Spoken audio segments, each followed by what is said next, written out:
Finalmente, meu povo, finalmente o último vídeo da série ECA comentado. Chegamos ao final da nossa série, uma série longa, 32 vídeos, muitas horas de estudo, muito esforço envolvido. Deixe aqui nos comentários a sua percepção sobre a série. Muito obrigado por acompanhar. Você chegou a esse momento, provavelmente já está inscrito, mas não custa pedir. Assine o canal se você ainda não é inscrito, porque isso me ajuda. Dá aquele joinha esperto, compartilha com seus amigos, porque isso me ajuda muito. Vamos para o último vídeo da série ECA comentado.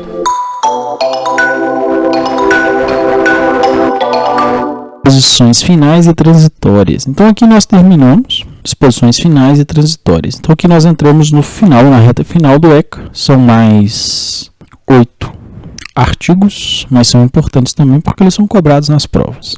A União, no prazo de 90 dias, contados da publicação deste Estatuto, elaborará projeto de lei dispondo sobre a criação ou adaptação de seus órgãos, as diretrizes da política de atendimento fixados no artigo 88 e ao que estabelece o título 5 do livro 2. Parágrafo único. Compete aos Estados e municípios promoverem a adaptação de seus órgãos em programas e diretrizes e princípios estabelecidos nessa lei. Então, aqui dá um tempo para que eles se adequassem à nova lei. 260. Os contribuintes poderão efetuar doação aos fundos dos direitos da criança e do adolescente nacional, distrital, estadual ou municipais, devidamente aprovadas, sendo estas integralmente deduzidas do imposto de renda, obedecidos os seguintes limites. Inciso 1. 1% do imposto sobre a renda devida apurado pelas pessoas jurídicas tributadas com base no lucro real. Então, 1% das pessoas jurídicas com base no lucro real. 6% do imposto sobre a renda apurado pelas pessoas físicas na declaração de ajuste anual, observado o disposto no artigo 22 da Lei 9.532, de 10 de dezembro de 1997. Então, aqui pode dar 6% das pessoas físicas. Parágrafo 1A. Na definição das prioridades a serem atendidas com os recursos captados pelos fundos nacional, estadual e municipais dos direitos da criança e do adolescente, serão consideradas as disposições no Plano Nacional de Promoção, Proteção e Defesa do Direito da Criança e do Adolescente, a convivência familiar e comunitária e a do Plano Nacional pela Primeira Infância. Aqui vai dizer que os recursos eles têm que atender primeiro esses programas. Parágrafo 2º. Os Conselhos Nacional, Estadual e Municipais dos Direitos da Criança e do Adolescente fixarão critérios de utilização por meio de planos de aplicação das dotações subsidiadas e demais receitas, aplicando necessariamente percentual para incentivo ao acolhimento, sobre a forma de guarda de crianças e adolescentes e para programas de atenção integral à primeira infância em áreas de maior carência socioeconômica e em situação de calamidade. Então, que é a maneira que vai ser aplicado, e os critérios para essa aplicação, dando prioridade para as áreas mais necessitadas, evidentemente. Parágrafo 3º. O Departamento da Receita Federal do Ministério da Economia, Fazenda e Planejamento regulará a comprovação das doações feitas aos fundos nos termos deste artigo. Então, a doação pode ser feita, mas a Receita Federal vai comprovar se essas doações realmente foram feitas. Parágrafo 4º. O Ministério Público determinará em cada comarca a forma de fiscalização da aplicação pelo Fundo Municipal dos Direitos da Criança e do Adolescente, dos incentivos fiscais referidos neste artigo. Então, o Ministério Público terá também a função de fiscalizar o uso dos recursos do Fundo Municipal dos Direitos da Criança e do Adolescente. Parágrafo 5º. Observado o disposto nos parágrafos 4º do artigo 3º da Lei 9.249, de 26 de dezembro de 1995, a dedução que trata o inciso 1º do caput será considerada isoladamente, não se submetendo a limite em conjunto com outras deduções de impostos. Então, ela vai ser considerada sozinha, você não vai somá-la. Então, isso dá uma possibilidade maior de recebimento de recursos. Não poderá ser computada como despesa operacional na apuração do lucro real, Então, aqui é uma maneira, é algo contábil para dizer o seguinte: olha, isso não pode entrar como algo que não pertence ao lucro. Isso foi lucro, você deveria pagar sobre ele, você só não pagou porque você fez uma doação. Isso não entra como algo que foi custo operacional, não era um custo de operação da sua empresa. Artigo 260A. A partir do exercício de 2010, ano calendário de 2009, a pessoa física poderá optar pela doação de que trata o inciso 2 do caput do 260 diretamente em sua declaração de ajuste anual. Então, a partir desse ano, pode fazer diretamente lá, né, na declaração de imposto de renda. Parágrafo 1º. A doação de que trata o caput poderá ser deduzida até os seguintes percentuais aplicados sobre o imposto apurado na declaração. Aí o inciso 1 e 2 foram vetados, o 3 continua. 3% a partir do exercício de 2012. Segundo parágrafo, a dedução que trata o caput está sujeita ao limite de 6% do imposto sobre a renda apurado na declaração que trata o inciso 2 do caput do 260, que é o que a gente já havia visto lá, né, anteriormente. Inciso 2. Não se aplica à pessoa física que utilizar o desconto simplificado. Então, não vale, né, você fazer essa doação para quem faz o imposto simplificado, tem que ser aquelas deduções legais. Apresentar a declaração em formulário ou entregar a declaração fora do prazo. Então, tem que ser via internet e tem que ser dentro do prazo. Inciso 3. Só se aplica às doações em espécie e não inclui ou deduz outros benefícios ou deduções em vigor. Então, ali não vai interagir com outras deduções. Então, parágrafo 3º. O pagamento da doação deve ser efetuado até a data do vencimento da primeira quota ou quota única do imposto, observadas as instruções específicas da Secretaria da Receita Federal do Brasil, mas algo específico. Parágrafo 4º.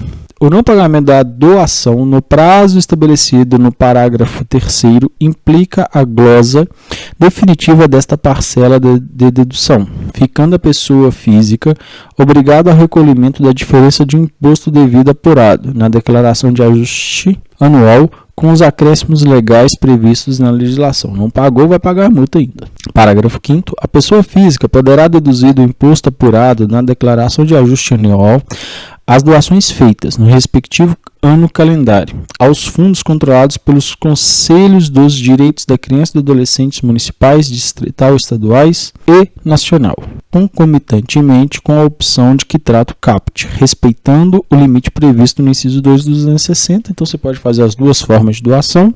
260B. A doação de que trata o inciso 1 do 260 poderá ser deduzida. Inciso 1. Do imposto devido no trimestre para as pessoas jurídicas que apuram imposto trimestralmente e do imposto devido mensalmente e no ajuste anual para as pessoas jurídicas que apuram imposto anualmente. Parágrafo único. A doação deverá ser efetuada dentro do período a que se refere a apuração do imposto. Então, se você quer fazer esse ano, tem que doar para esse ano. 260C. As doações de que trata o artigo 260 desta lei podem ser efetuadas em espécie ou em bens. Então, você, no caso do 260, não aquele anterior que nós lemos que você pode fazer diretamente pelo calendário, pelo programa da Receita, né, aquele anterior que você faz diretamente ao fundo, você pode fazer em bens também. Parágrafo único. As doações efetuadas em espécie devem ser depositadas em conta específica em instituições financeiras públicas, vinculadas aos respectivos fundos de que trata o artigo 260. 260D.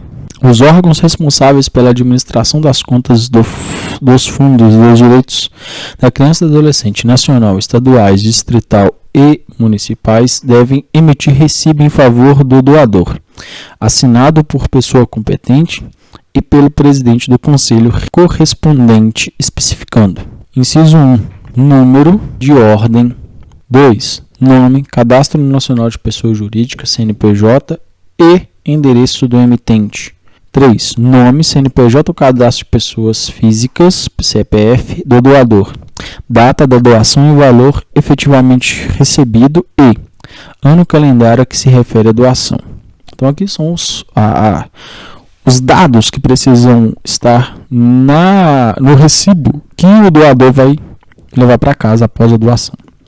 Parágrafo 1º. O comprovante de que trata o caput deste artigo poderá ser emitido anualmente, desde que discrimine os valores doados mês a mês. Parágrafo 2º.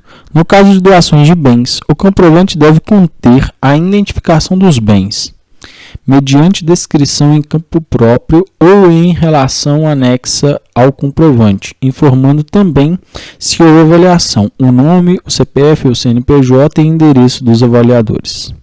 Então, aqui também é uma maneira de dar uma certa legalidade, né, e uma certa imparcialidade nesse processo, uma vez que vai ter um avaliador, né, se houve uma avaliação. Então, tem que colocar quem fez. Artigo 260-E. Na hipótese de doações de bens, o doador deverá comprovar a propriedade dos bens mediante documentação hábil. Então, se ele quer doar uma cadeira, ele tem que mostrar a nota fiscal dela, um lote que ele tenha uma escritura pública. 2. Baixar os bens doados na declaração de bens e direitos, quando se tratar de pessoa física, e na escrituração, no caso de pessoa jurídica, e considerar como valor dos bens doados. Para as pessoas físicas, o valor constante na última declaração do imposto de renda, desde que não exceda o valor de mercado. Então, vai valer o valor que está na declaração, desde que não seja maior que o valor de mercado. Para as pessoas jurídicas, o valor contábil dos bens. Parágrafo único. O preço obtido em caso de leilão não será considerado na determinação do valor dos bens doados, exceto se o leilão for determinado pela autoridade judiciária. Então, pode ser que faça um leilão para vender o bem, e a depender da autoridade judiciária, isso vai ser importante, que ele que vai ser o valor do bem doado. 260-F, por incrível que pareça. Os documentos a que se referem os artigos 260-D e 260-E devem ser mantidos pelo contribuinte por um prazo de 5 anos para fins de comprovação da dedução perante a Receita Federal do Brasil, o que acontece com qualquer comprovante que você receba. 260-G. Os órgãos responsáveis pela administração das contas dos fundos dos direitos da criança e do adolescente nacional, estadual, distrital e municipais devem manter conta bancária específica destinada exclusivamente a gerir os recursos do fundo, então tem que ser uma conta só para o fundo, manter controle das doações recebidas e informar anualmente à Secretaria da Receita Federal do Brasil as doações recebidas mês a mês, identificando os seguintes dados do doador: nome, CNPJ ou CPF. Valor doado, especificando se a doação foi em espécie ou em bens. 260-H. Em caso de descumprimento das obrigações previstas nos artigos 260-G, a Secretaria da Receita Federal do Brasil dará conhecimento ao fato ao Ministério Público para que ele possa investigar e apurar os responsáveis, evidentemente. 260-I. Os Conselhos dos Direitos da Criança e do Adolescente nacional, estaduais, distrital e municipais divulgarão amplamente à comunidade o calendário de suas reuniões, as ações prioritárias para a aplicação das políticas de atendimento à criança e ao adolescente, os requisitos para a apresentação de projetos a serem beneficiados com recursos do Fundo dos Direitos da Criança e do Adolescente nacional, estaduais, distrital ou municipais, a relação dos projetos aprovados em cada ano, o calendário e o valor dos recursos previstos para a implementação das ações por projeto, o total dos recursos recebidos e a respectiva destinação por projeto atendido, inclusive com cadastramento na base de dados do Sistema de Informações sobre a Infância e a Adolescência. Finalmente, o inciso 6º, a avaliação dos resultados dos projetos beneficiados com recursos dos fundos dos direitos da criança e do adolescente nacional, estadual, distrital e municipais. Tudo isso tem que ser fixado de forma que todo mundo tenha ciência, ou pelo menos quem procure ter. 260J. O Ministério Público determinará em cada comarca a forma de fiscalização da aplicação dos incentivos fiscais referidos no 260 desta lei. Parágrafo único. O descumprimento do disposto nos artigos 260G e 260I sujeitará os infratores a responder por ação judicial proposta pelo Ministério Público, que poderá atuar de ofício a requerimento ou representação de qualquer cidadão. Então, não cumpriu o que deveria cumprir, o Ministério Público poderá agir. 260K, eu juro que está acabando 260. A Secretaria dos Direitos Humanos da Presidência da República encaminhará à Secretaria da Receita Federal do Brasil, até 31 de outubro de cada ano, arquivo eletrônico contendo a relação atualizada dos fundos dos direitos da criança e do adolescente, nacional, distrital, estaduais e municipais, com a indicação dos respectivos números de inscrição no CNPJ e das contas bancárias específicas mantidas em instituições financeiras públicas, destinadas exclusivamente a gerir os recursos dos fundos. Então, a Secretaria dos Direitos Humanos da Presidência vai encaminhar uma planilha com o nome dos fundos, do CNPJ e as contas bancárias, para que elas possam ser averiguadas, né? Ver se está tudo certinho, ver se o dinheiro está caindo da forma correta, se não tem desvio. A Secretaria da Receita Federal do Brasil expedirá as instruções necessárias à aplicação dos dispostos nos artigos 260 a 260K. Então, vai ter ali uma instrução normativa para que isso possa ocorrer. 261, graças a Deus.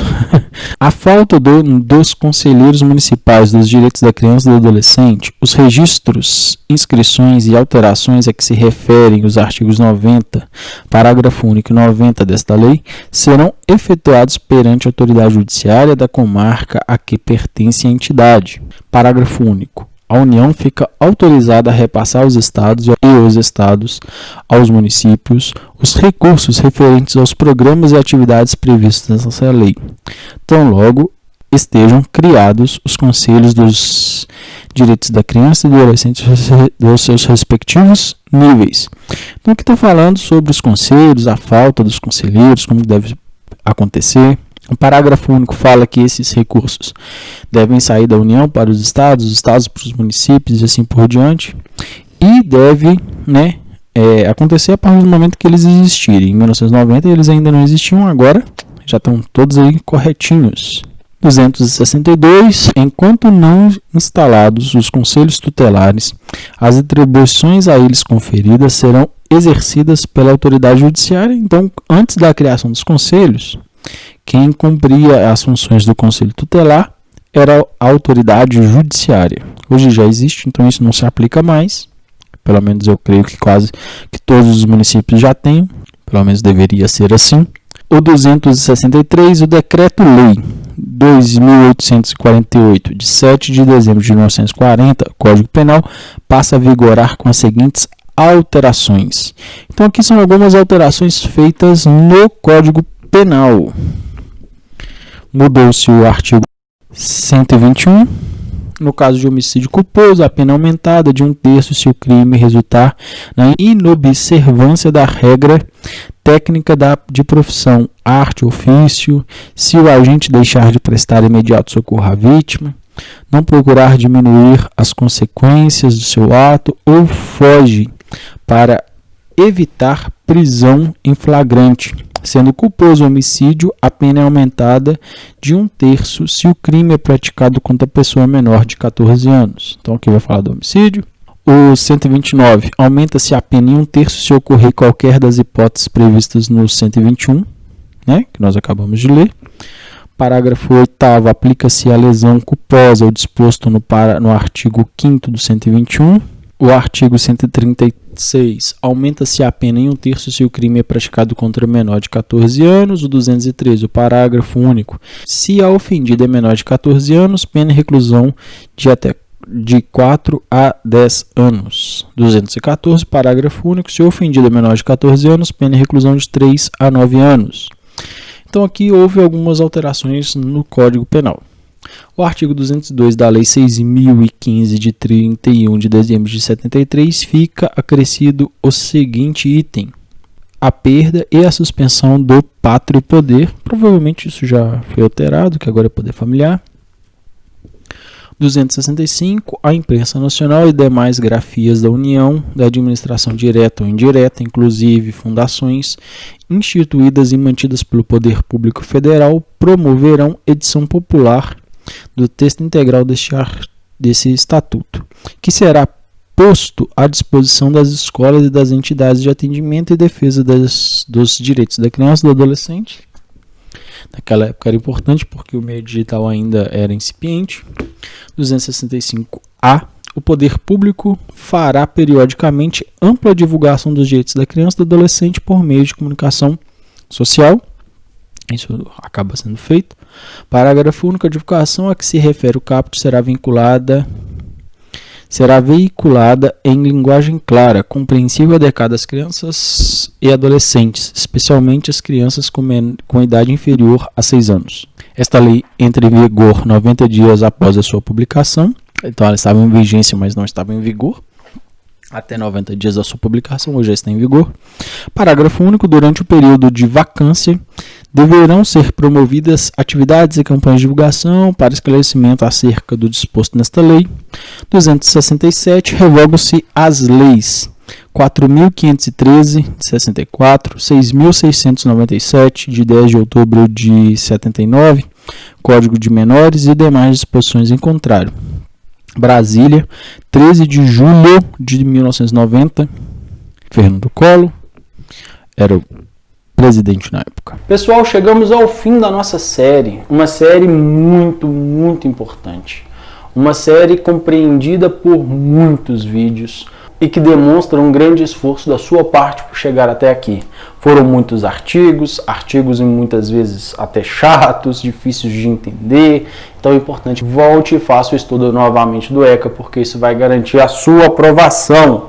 Compartilhe com seus amigos os nossos vídeos, me ajude, faça com que o canal cresça. Muito obrigado, fique com Deus, até muito breve.